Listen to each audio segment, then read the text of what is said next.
The summer of 1603 was a harrowing time for England as the bubonic plague ravaged the population. King James postponed his coronation and ordered the closure of public spaces, including the theatres.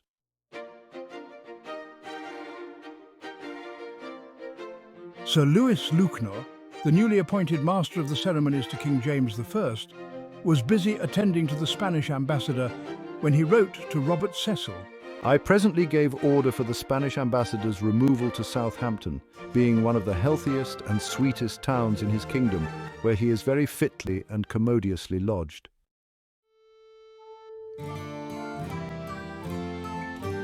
On Sunday in the afternoon, having provided good music, I invited him over to my lodging, the motion first proceeding from himself, where there were ladies and gentlewomen, the best of this town, to accompany him. His gentlemen and they spent the most part of the afternoon in dancing, in which he himself also took part, being taken out by my Lady Lambert, protesting he would rather endanger the reputation of his gravity than of his courtesy. On Monday we had bull baiting, which he beheld out of my chamber window and took great pleasure therein. Yesterday in the afternoon many gentlemen and gentlewomen went to see his house, whom he banqueted very royally.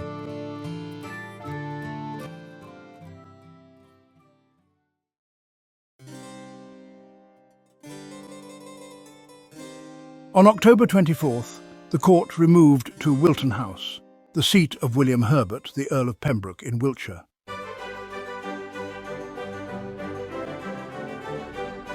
Finally, William's opportunity had arrived to get his career at court back on track. It was his chance to impress James, and he splashed out £30 on hiring the king's men.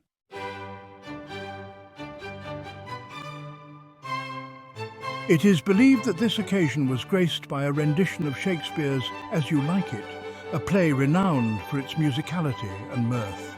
This performance would have provided much-needed cheer during a cold winter's evening.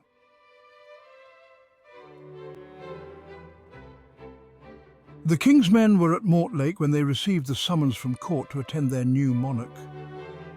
John Hemmings was paid for the pains and expenses of himself and the rest of his company for coming from Mortlake unto the court and there presenting one play, £30.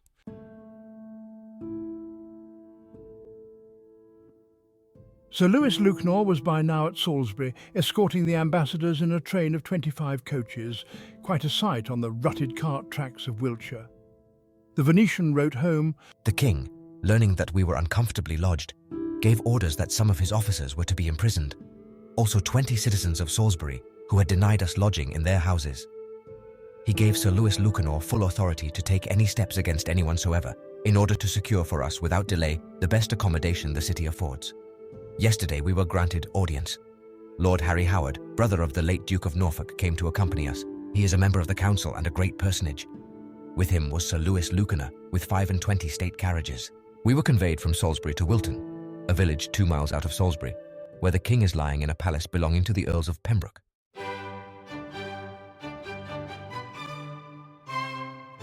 It is during the court's residence at Wilton that the Countess of Pembroke is reported to have written a letter to her son, urging him to bring James from Salisbury to see As You Like It, saying, "We have the man Shakespeare with us."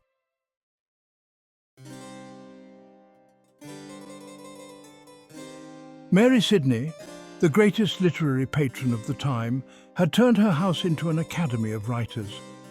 It was, after all, at Wilton that her brother had written some of the greatest English poetry of the age, including the Duchess of Pembroke's Arcadia, which Philip had written to entertain his sister.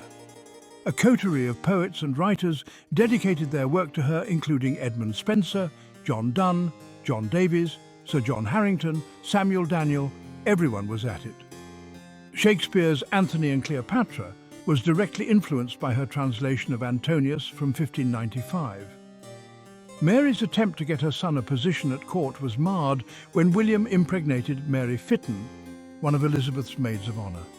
He refused to marry her, infuriating the Queen and his mother, and his career at court was put on hold.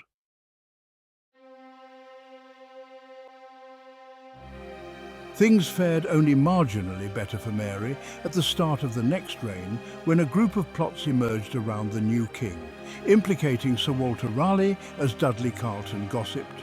I do call to mind a pretty secret, that the Lady of Pembroke hath written to her son Philip and charged him of all her blessings to employ his own credit and his friends, and all he can do for Raleigh's pardon. And though she does little good, yet she is to be commended for doing her best in showing veteris vestigia flammae.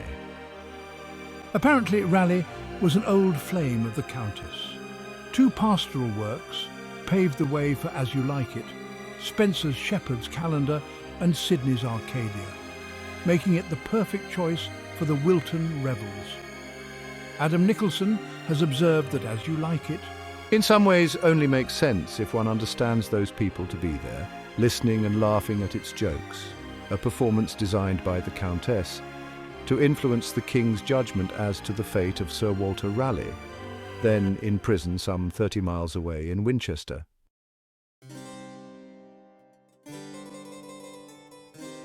Lewes Lewkenor's The Estate of English Fugitives occupies an intriguing niche, particularly when considered alongside As You Like It. Lewkenor's work is a conglomeration of anecdotes, commentary, and a slightly biased view on the circumstances and conditions of these emigrants. The usage of English fugitives was first registered by John Drawwater early in 1595 and printed by Thomas Scarlett. Apparently this was a pirated version, as Lewkenor protests it.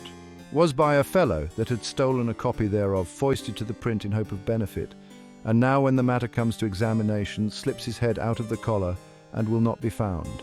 William Ponsonby registered the Estate of English Fugitives in August.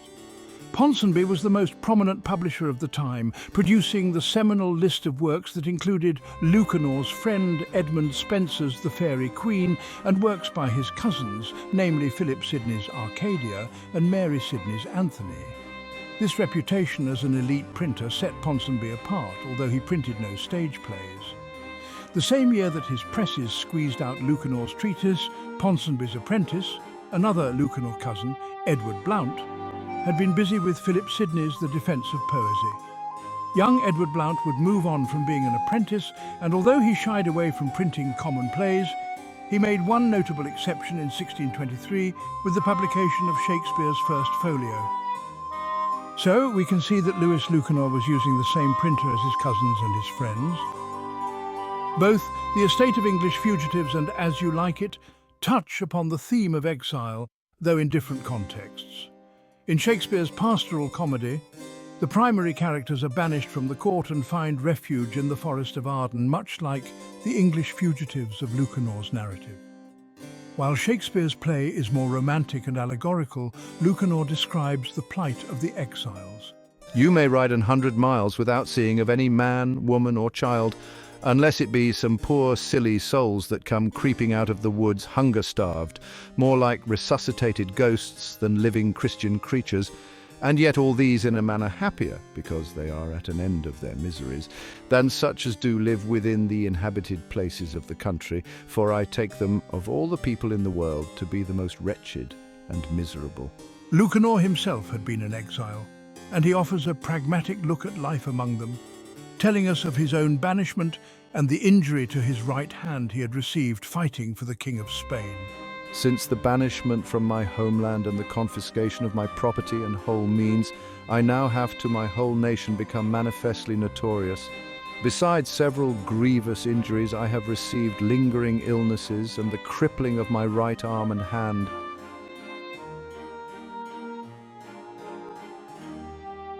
Lewkenor had returned to court in 1590 and produced The Estate of English Fugitives for Lord Burghley as penance for his treachery. The book is a salvo in Burghley's propaganda war against Spain. At first glance, Shakespeare's pastoral comedy and Lewkenor's treatise might seem worlds apart. However, scholars like Carol Enos have pointed out the thematic resonances between them. Both texts delve into the concept of exile and banishment. Lewkenor's first-hand experience and his return to court paint an interesting picture. And here he is, a decade later, at the height of court, serving the king as the Master of the Ceremonies.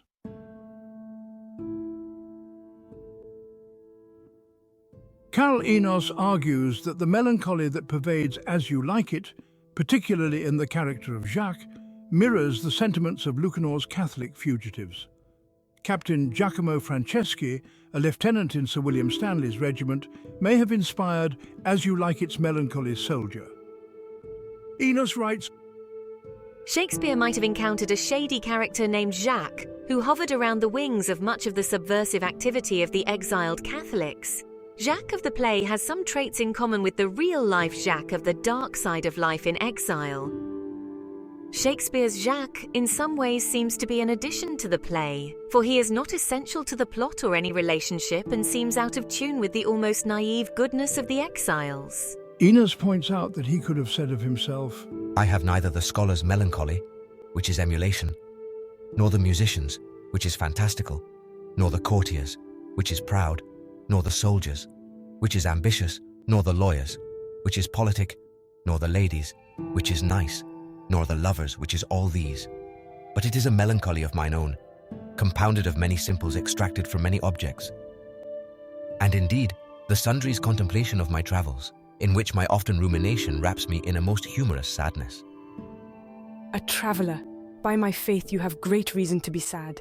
I fear you have sold your own lands to see other men's. Then, to have seen much and to have nothing is to have rich eyes and poor hands. Yes, I have gained my experience. And your experience makes you sad. I had rather have a fool to make me merry than experience to make me sad. And to travel for it too.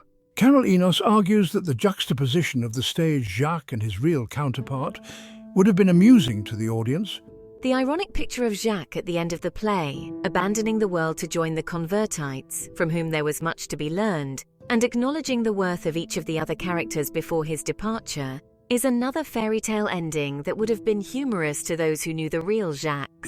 Whether or not it was Shakespeare's intention, As You Like It portrays an apt rebuttal to the government's propaganda, written by Lewes Lewkenor.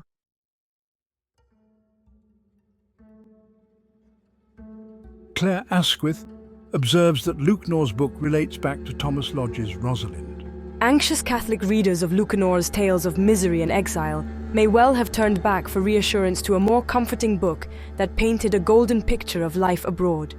Rosalind, a popular pastoral novel, was originally published in 1590 by the Catholic playwright Thomas Lodge, by now an exile himself, studying medicine at Avignon. It is from Lodge's pastoral novel that As You Like It is wholly drawn. Asquith then goes on to equate the play's exiled duke with Sir William Stanley and Orlando with his son Roland Stanley, both mentioned by Lewkenor. Asquith observes the popularity of his treatise. When a book came out in 1595 by Sir Lewes Lewkenor, it was snapped up at once, running into 4 editions over the next 2 years. Its picture of life among the exiles must have sent a chill down the spines of anyone with Catholic friends or family abroad. Published with the aim of discouraging the exodus, it was written with the authority of one who had returned to conform after himself living as an exile. Lewkenor describes, My unhappy countrymen, some of whom were gentlemen of good houses in England, wandering in poor habits and afflicted gestures, heavily groaning under the burden of an extreme and calamitous necessity, daily overlooked by the proud eyes of disdainful Spaniards. He tells us of his traitorous comrade. One Jacques Francesco, Stanley's lieutenant colonel, one born in Antwerp of Italian parents, but from his infancy brought up in England, followed a while the wars of Ireland, where he behaved himself so well that he was advanced to honest degrees in Her Majesty's service, such as among soldiers are accounted honourable and of reputation. At length being brought thence not without great suspicion of ill carrying himself in matter of allegiance to Her Majesty, yet he found such assured friends that he did not only recover his liberty and freedom, but also tasted very deeply of their liberalities, such as I think some of them, though very honourable, scarcely ever used the like to any, and engaged with these courtesies, which forever would have tied a thankful mind, he was suffered to depart the realm. Jacques was described as a dangerous and violent man, and the English spies complained of his injurious words and malevolent, nay treasonable, persuasions and acts. Edward Windsor, who had been arrested for his part in the Babington plot, later accused Jacques of being the setter-on. For I know, and so will stake it upon my death, that by means of Jack House and Maud these treasons hath been wrought. Jacques urged me 3 or 4 times to come to England to murder the Queen, Jacques told me. The end of a soldier is beggary. To be killed with a bullet and thrown into a ditch. To take such a matter in hand would be glorious before God, the Queen being a wicked creature and likely to overthrow all Christendom. One day Mr. Jacques came to dinner. He was attired in black satin with a man attending on him. He uttered these or the like words at the table. By God, they say in England I would have killed the Queen, but by God belie me. What he was, I'm not able to say. He was slender and reasonably tall of stature and had a black beard. Jacques swore his innocence, laughing at me and saying, You're drunk and have a devil within you. You're a dead man. Lewkenor sums up his thoughts on Jacques. It is reported that there is not any beyond the sea that doth run a more violent and unreverent course against the person of Her Majesty and the state of our country than he doth, at which truly I do much wonder how a mind not altogether void of reason and humanity can suffer itself to sink into so deep a degree of ingratitude. Let him yet at length look into his own conscience, and if so many benefits received claim not his fidelity and service, yet at least let them keep him from attempting villainy. I speak this in respect of his own good, and not that he nor 10,000 more such as he is able to do Her Majesty or her realm a halfpenny worth of harm. As for Jacques, let him attend that scourge and punishment whichever follow with such infidelity.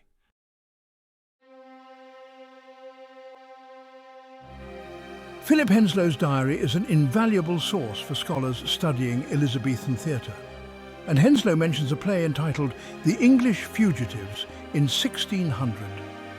While the actual text of this play has not survived, its title's striking resemblance to Lewkenor's treatise cannot be ignored. Walter Gregg drew attention to a play and its connection to Lewkenor's tract. Gregg wrote, Henslow recorded in his diary the second payment for the play performed by the Admiral's men, for which he had paid William Horton 30 shillings. Either, which is quite possible, he received many payments not recorded in the diary, or else he was obtaining money by a series of unfulfilled projects. It is, however, more likely that the Admiral's play was connected with 2 tracts by Lewes Lewkenor, both printed in 1595. The mutual relation of these tracts is curious and might repay investigation. Nothing is known about this play, but the title suggests it was based on Lewkenor's treatise, and the name Horton connects it to the play As You Like It. Sir Richard Horton worked hard to restore his family's reputation by becoming a recusant hunter, and sat on the King's Privy Council with Lewkenor between 1604 and 1610, notably when they met to discuss piracy, and it is possible that the broker of plays William Horton was his son or kinsman. Roger Anderton, Horton's old butler who accompanied him into exile, is considered to be the model for Adam in As You Like It.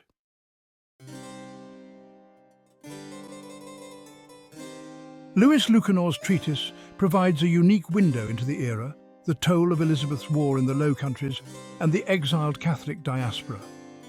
When juxtaposed with Shakespeare's As You Like It, intriguing parallels and contrasts emerge, which scholars Carol Enos and Clare Asquith have eloquently pointed out. The hint of a theatrical adaptation, as mentioned by Henslow, and the comparison between Jacques Francisco and the play's Jacques further enhance Lewes Lewkenor's influence on the play and his attendance at Wilton House when it was performed.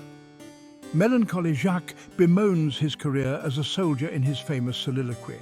Then a soldier, full of strange oaths and bearded like the pard, jealous in honour, sudden and quick in quarrel, seeking the bubble reputation even in the cannon's mouth. Lewkenor issues a warning and a plea to his fellow exiles. As for the other captains and gentlemen that have any true English blood in them, let them yet look with a discreeter judgment into the depth of their estates.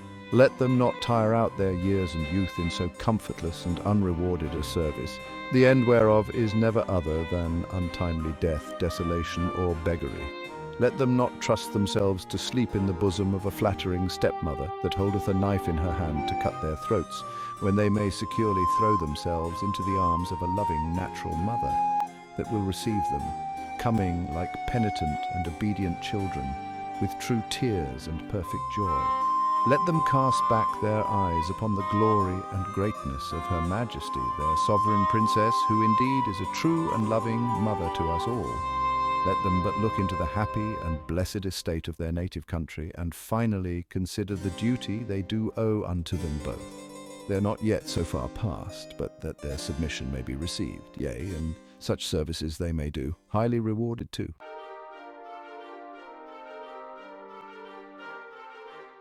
The king removed from Wilton to Hampton Court for the Christmas season, where the king's men were paid £53 for providing 6 plays over Christmas.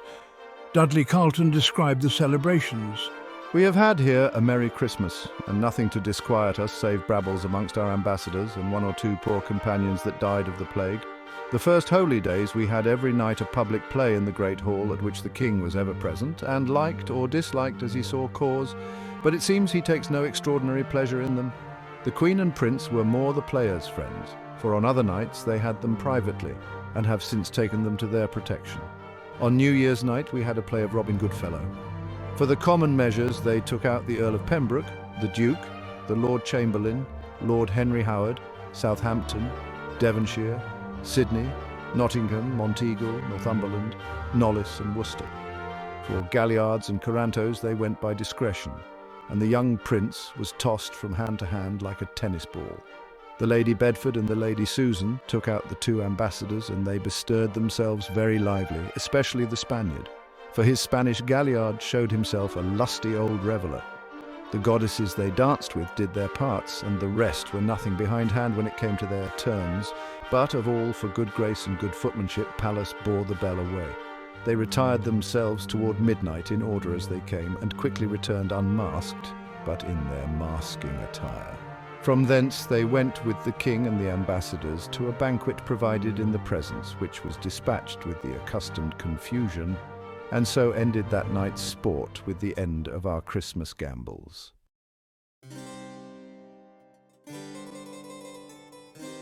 Lewkenor's attendance in the company of the Spanish ambassador is scant proof of his authorship of As You Like It, but it is a solid case for him having been at the play's performance at Wilton House.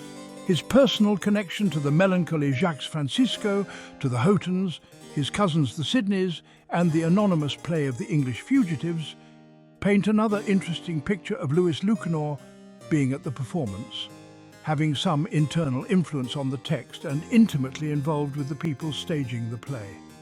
Lewkenor's friend Edmund Spenser is gently mocked by the playwright when Rosalind enters reading verses that parody Spenser's style. His influence on Shakespeare's pastoral play is so profound and pervasive that the play might almost be seen as a tribute to him. Lewkenor also praised Spenser and the Queen who draw up as the heat of the sun doth vapours from the earth.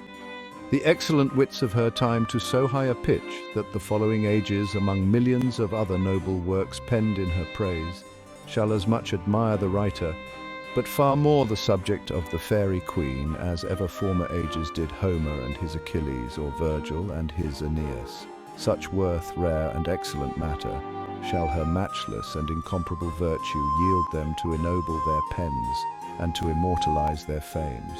we have heard in Lewis's own words of the music and bull-baiting he provided for the Spanish ambassador. We have seen him at the head of 25 state carriages arriving at Wilton that Christmas. We have heard his words about the melancholy Jacques Francisco, of his friendship with Edmund Spenser, the Sidney family and the king.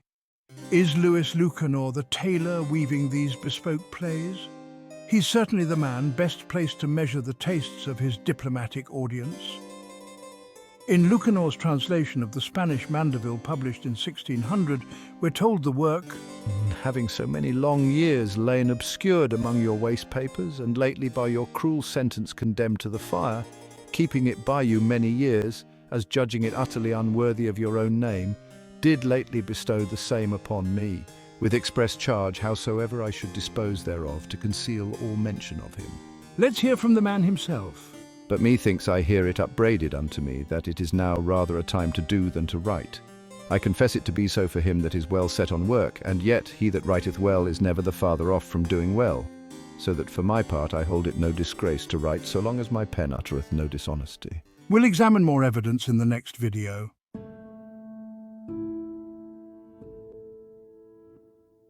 Thanks for watching. For more examination of Lewes Lewkenor, please see The Master of Ceremonies by William Corbett, available from Amazon. For further information examining Lewes Lewkenor as the author of Shakespeare's plays, please continue to watch further videos and subscribe to the channel.